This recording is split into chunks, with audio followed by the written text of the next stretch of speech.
Is this real? Well, that's the question a lot of people have been asking since they saw this kind of go viral a little bit a few days ago on the internet. Well, it is real, in fact, and it's testament to the fact that electric cars are now getting really interesting and quite exciting as well. And I'll tell you a little bit about this car and what's going on, and I'll tell you about what's happening in the EV industry as well, because it's time for an EV update.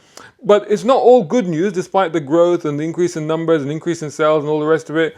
But there could be some slightly worrying news, especially if you work in the automotive industry. But I'll come to all of that, and I'll do it right after this. A brown car guy.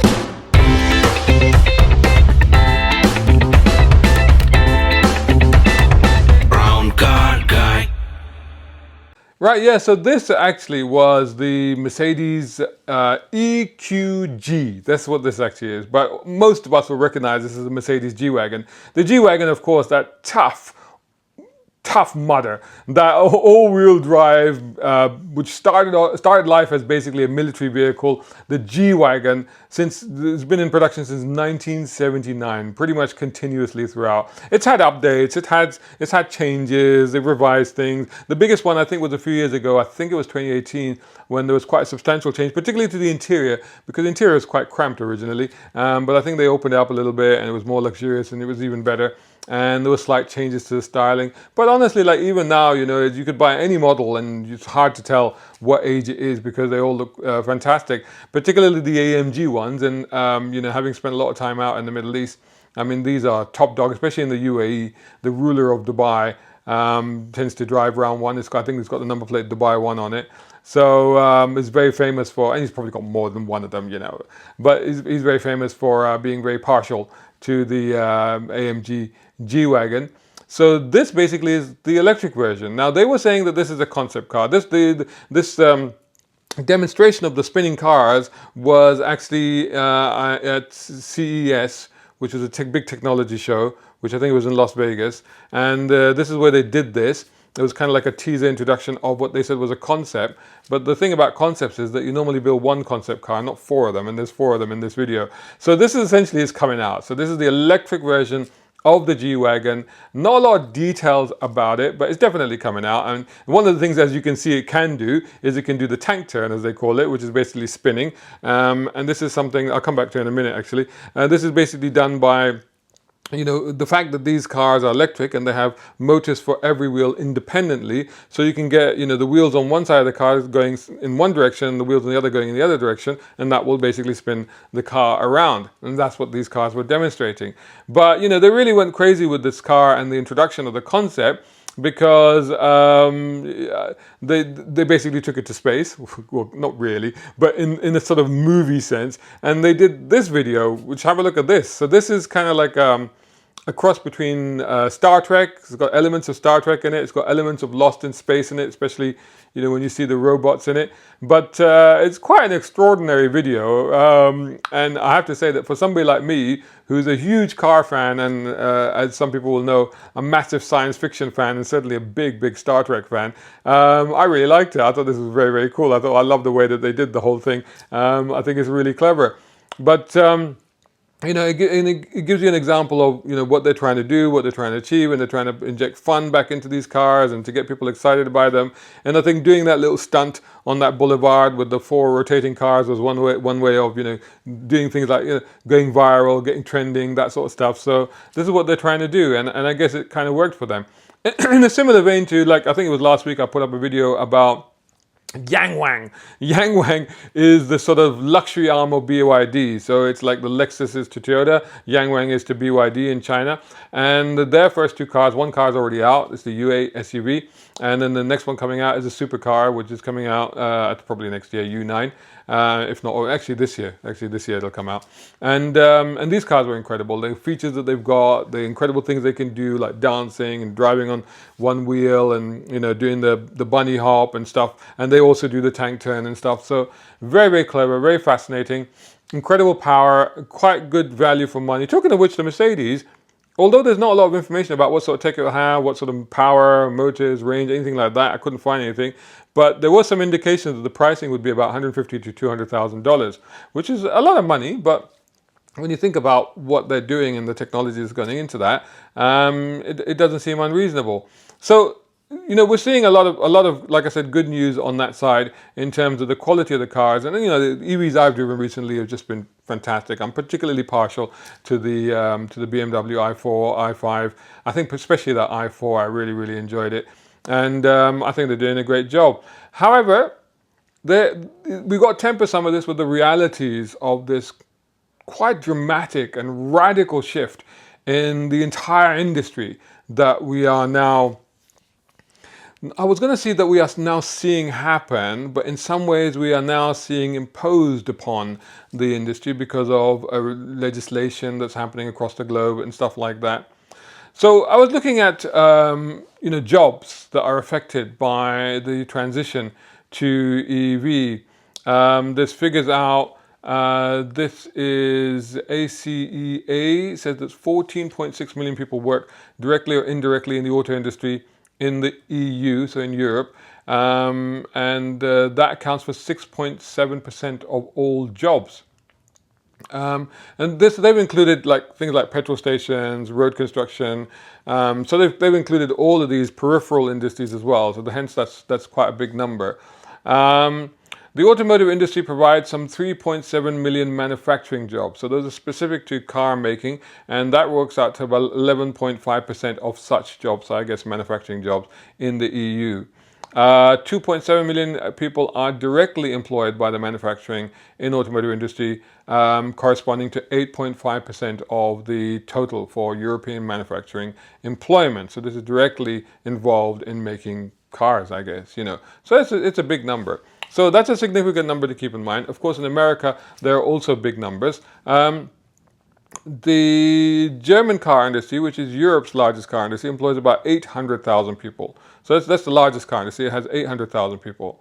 I'm going to come back to that in a minute. I'm just going to touch on America. In 2021, the Biden administration set a target of EVs accounting for half of all vehicle sales by 2030. So this is a target in America. So half of all cars sold must be EVs by then.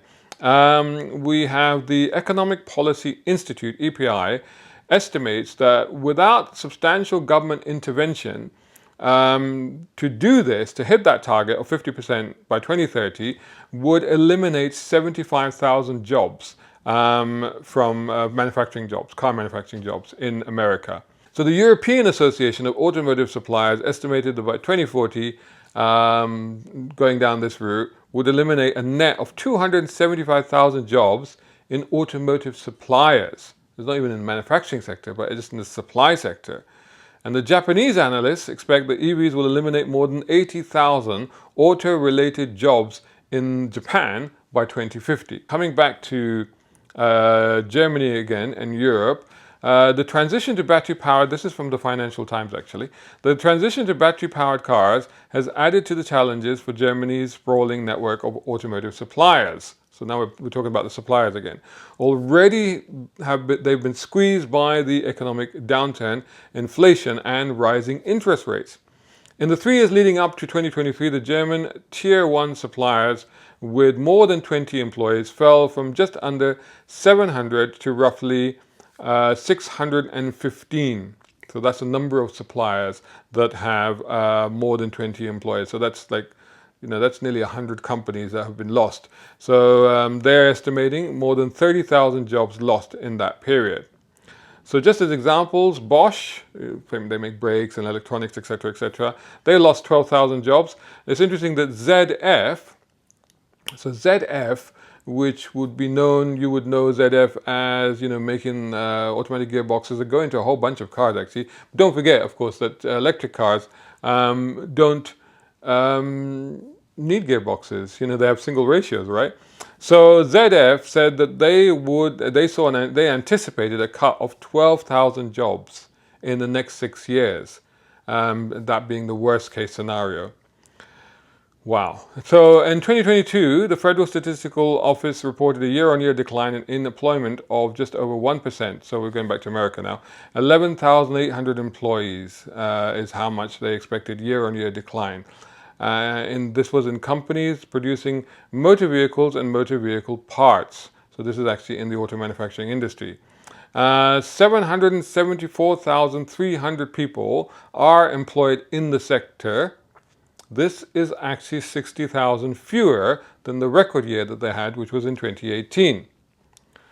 Now, of course, when it comes to jobs, it's not all bad news, because obviously, there is good news as well, because the changeover to EVs also creates jobs. So like any new technology comes along, it does also create jobs as well.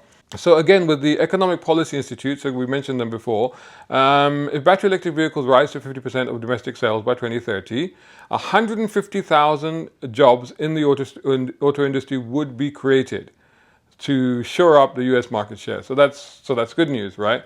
But of course, don't forget that they said earlier that 70,000 would be lost if batteries and drivetrains, and this is specifically if these batteries and drivetrains are continued to be made abroad. So whilst you've got the 150 gain, you still have the 75,000 loss. So you're kind of, you're kind of losing half of the gain that you've made there.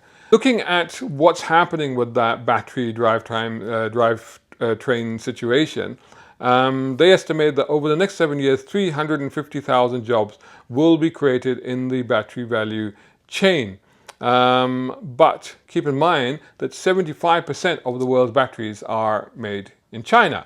And China, of course, is where we're seeing an absolute boom in the manufacturing sector, particularly in the automotive manufacturing sector, particularly because of electric cars.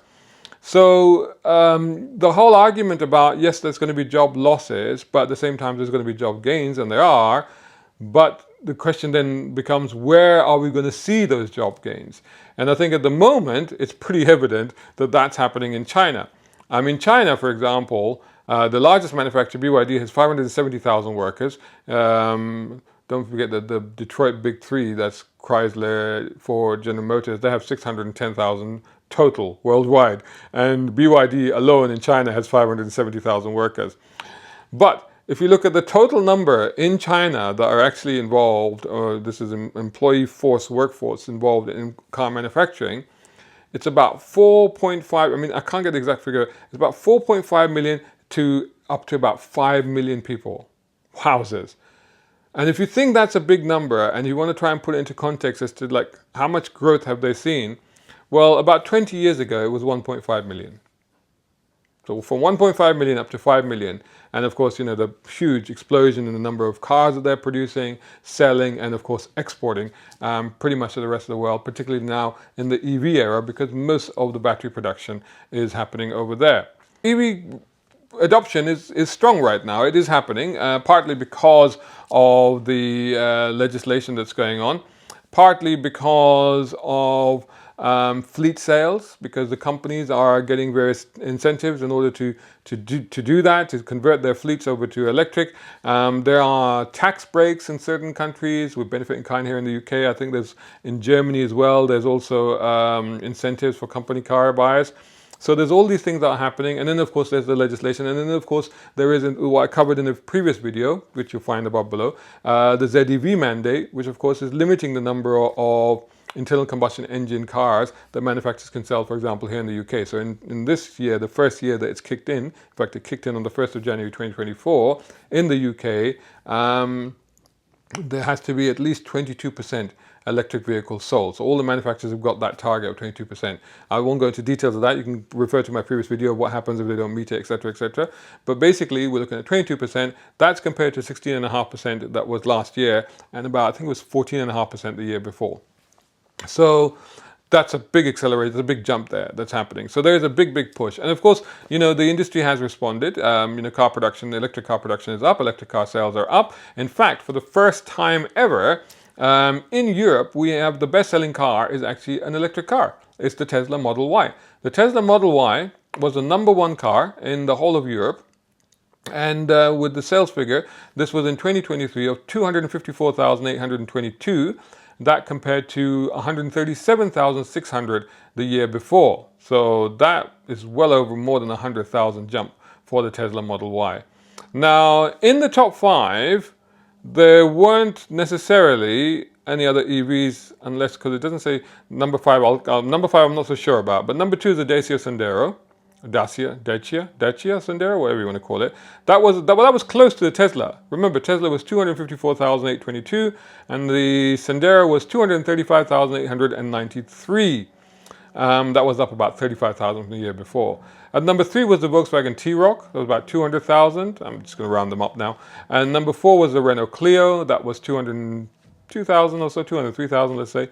And then at number 5 was the Peugeot 208. That was just under 200,000. That's why I was not sure about the number 5, because the 208, I'm not sure if they're defining it as the 208 range, because within the 208 range, you obviously have the E208, which is, of course, fully electric. So I don't know how much of that share accounted for that. But certainly the top 3, the second and third place were not EVs, but number 1 was EV. Previously, of course, the Volkswagen Golf was the best-selling car in Europe. And that this year looks like it was in 7th place. So, wow. The Model Y, it's also worth saying, it's the 5th best-selling model in America last year with 404,000 sales, units delivered to customers. And this was actually a 16% increase compared to 2022, when the Model Y was actually the global best-selling. It might actually be this year as well. I don't have the figures yet. We'll see. I'll let you know as soon as I find out. So we have seen this big growth in the EV sector, and this certainly is, like I said, driven by companies and fleets because of the incentives that are available for them. But there is a little bit of hesitancy on the consumer side, the private buyer. We're seeing a bit of reluctance there. And that's for several reasons, which we've discussed in previous videos. So I don't want to go into too much detail, but it's the obvious stuff, like the myths and misconceptions about EVs. There's a genuine concern over range anxiety, which is being addressed, over charging times, but more particularly charging infrastructure, which is, I think, a genuine concern for a lot of people. And of course, the high cost of purchase of an electric car, they're mostly still quite expensive. Though having said that, they did come down quite dramatically in 2023. And this was primarily led by, as mentioned, that aggressive price cut by Tesla. I think as much as £9,000 equivalent, and it was a global thing in some markets. So, and this was at the beginning of 2023. I think it was in March, if I remember correctly. So, and that was quite early on. And then that, of course, then triggered a price war that impacted the whole of the auto industry, and it meant that a lot of manufacturers weren't actually making any money on the EVs. In fact, a lot of them make losses because there's very little margin on them because of the high cost of the components, the batteries and the drivetrain, particularly the batteries. And I've said this before, and I know some people are like, oh no, the car manufacturers like electric cars because they make money off them. No, think about it. They've had 130 years to invest in developing ICE internal combustion engine cars. And then now suddenly you have to ask them to switch to something that is completely different. The drivetrain and everything is completely different. The number of components that are required, everything, the research and development is required. And don't forget that when manufacturers develop a new car, because somebody said, oh, well, the cost of this is this, the cost of this is this. So the cost, we're not talking samosas here. We're talking like, oh, you buy some flour and you buy some filling and you put it together in this thing. No. Just to develop a brand new car from scratch is about $1 billion upwards in the auto industry, and that's just to develop the car, right? That's not even the components, supply, building, all the rest of it. So you're starting at a negative anyway when you launch a new car. So then you got to, then you factor in all those costs. And then we talk about the construction of the batteries, the shipping costs, the distribution costs, the repackaging, all the rest of it. It's a big cost. And manufacturers, because they're not even geared up to this, because they're having to make that transition and they're having to invest a whole lot of additional money in order to make that move across from ICE to EV, it's a massive hit for them right now. And this is why, the industry is really up in arms about when legislation doesn't stay the course or stay true to what it is, because it upsets their plans, and their plans are like, a model year life cycle of a vehicle is like 5 to 7 years. So their plans they're working like 10 years ahead. This is how they plan everything. So it really hits them hard. So the profitability is very, very low for them. It's very difficult. And we're now starting to see, what's the correct word to use? A little bit of, well, I said reluctance earlier on the part of consumers, didn't I? So let's say a bit of reluctance now is creeping in amongst the manufacturers. And nowhere was I more surprised by this when, and I've covered this before as well, but with General Motors, for example.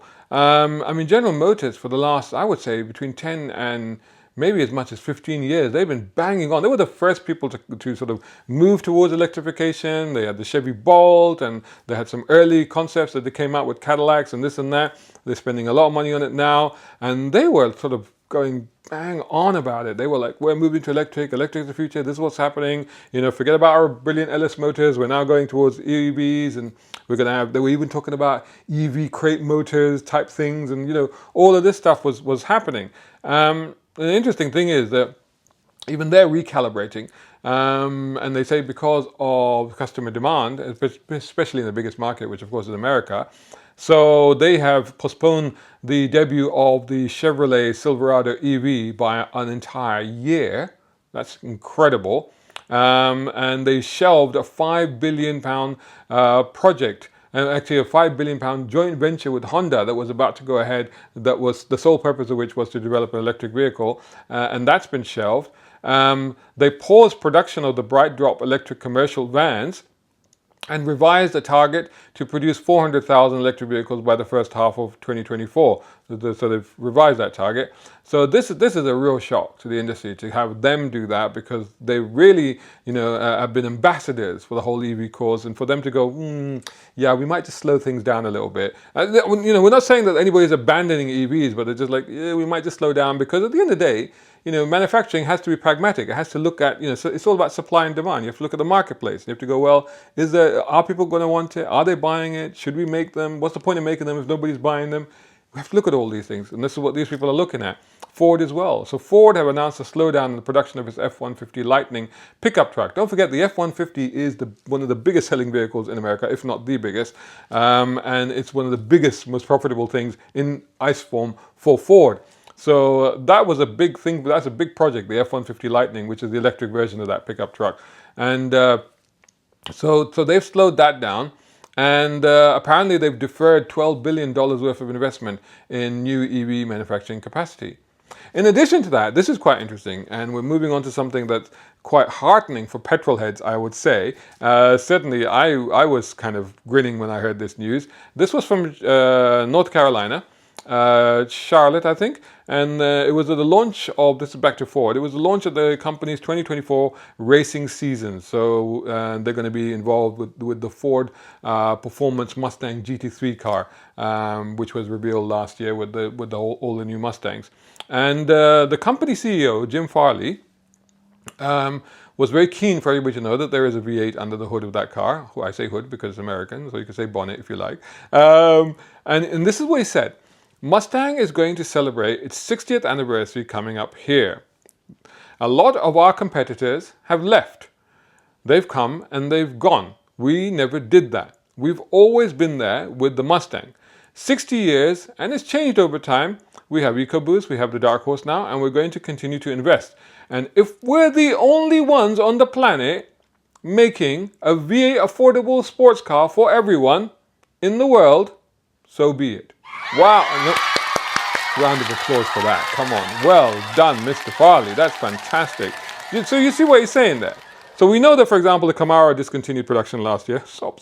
I did another video on cars that we lost last year. It's on my channel. We know that, for example, Challenger V8, Charger V8, Chrysler 300C, all of them stopped production. Such incredible, fantastic Hemi engine motors, legendary engines. They're all gone. So in America, there are three muscle cars: Challenger, Camaro, Mustang. Two of them have now gone, but in terms of V8. And I think the Charger is coming back, but I think it'll be hybrid, so it won't be. So the Mustang is the last man standing, still there, still with a V8, and still going. And from what he's saying here, which, like I said, is so heartening, for petrol heads like us, for car fans to hear, is that they don't have plans to discontinue the V8 Mustang. I've been telling people that this new Mustang that's come out this year, 2024, is probably going to be the last V8 one we get. And I may still be right. Who knows how they think? I mean, these got a reasonable long production cycle on them anyway. But according to what he's saying, is that they're still going to continue to invest in the V8. So that's quite extraordinary. And one of the reasons they can do this, and again, a quote from him, Mach-E, so the Mustang Mach-E, which of course is people like, oh, Mustang, there's no problem with Mustang. I quite like it actually. I quite like the Mach-E. I think it's actually quite a nice car. And I think that for a Mustang family, it's perfect. You've got V8 Mustang, you've got the family EV, SUV. That's what the Mustang Mach-E is. Here's the quote. Mach-E lets us sell ICE vehicles for a long time to come. So see what's happening there. So with the electric, so by having the electric vehicles, selling them, and of course, don't forget, there are requirements in terms of emissions and what have you. So you have to balance it out. So you have to clean the range in order to, if you have X% of your range, which is clean emission vehicles, then you can have an X% of your range, which is naughty vehicles, let's say.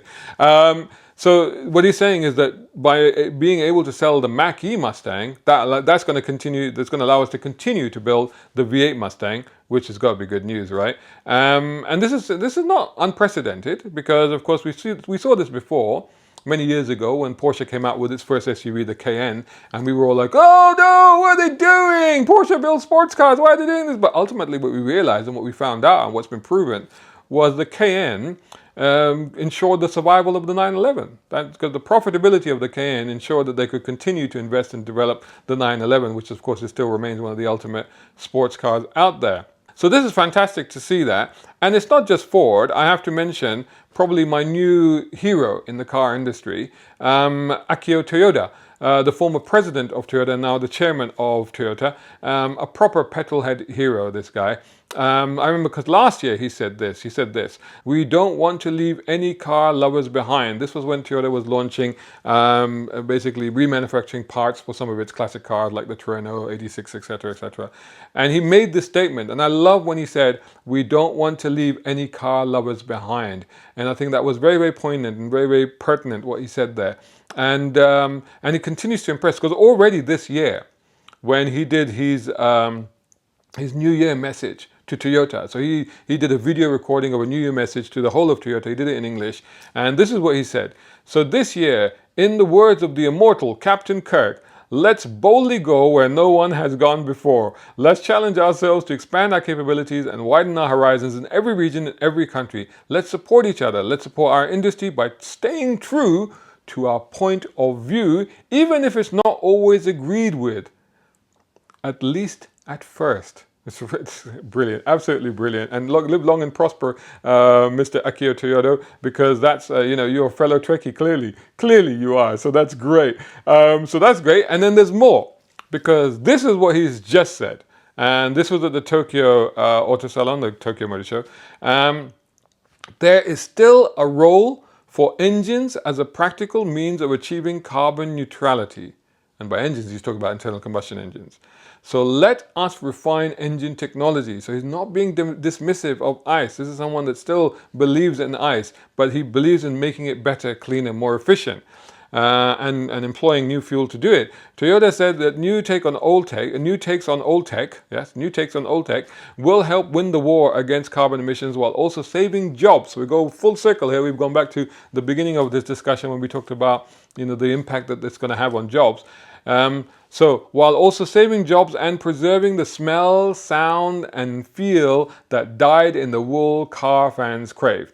Toyota is not abandoning ICE technology, but instead is focusing on refining it and evolving it to make it more eco-friendly. And of course, the way that they're doing it is, of course, just either making the engines more efficient, but looking at other stuff like, for example, hydrogen fuel. So very famously, they've been running, obviously they've got hydrogen fuel cell cars, which are basically electric cars that run on hydrogen fuel, but you can also run internal combustion engines on hydrogen fuel. You just have to adapt them. And most recently, they've been racing 24 hours, and then a Corolla that was converted. Then at Goodwood, they had a Toyota GR Yaris, which Rowan Atkinson drove up the hill, and that was running on hydrogen. So his approach is about preserving the traditional cars, but also protecting jobs in the automotive sector. And looking at what other possibilities there are.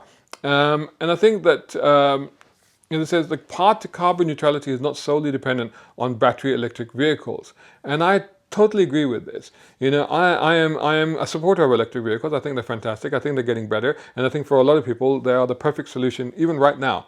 For a lot of people, they make a lot of sense because people don't do as many miles as they think they do. So they always get this range anxiety thing in their head, but they'll find that actually an EV has more than enough range for them.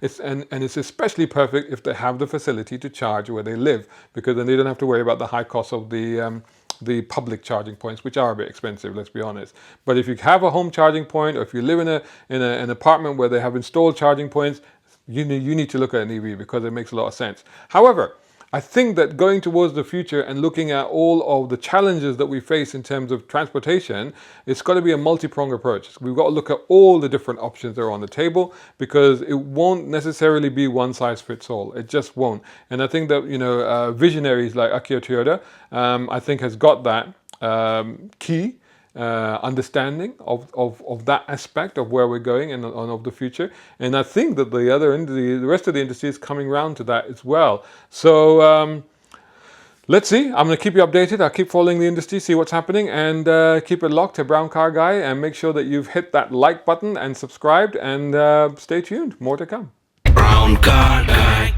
Hope you enjoyed that video. If you did, please hit the like button and share this video as well if you can. And while you're at it, check out these guys who also sponsor my content. I am deeply grateful to them because it helps me to buy new equipment, put fuel in the cars, and yes, buy a cup of coffee. You can do the same. Just go here or right here on YouTube. Just hit these 3 little dots down here and click on thanks. Make sure you're signed in first. My content is free, but this is how you can help me keep it that way. I may even send you a gift. Oh, by the way, watch this next.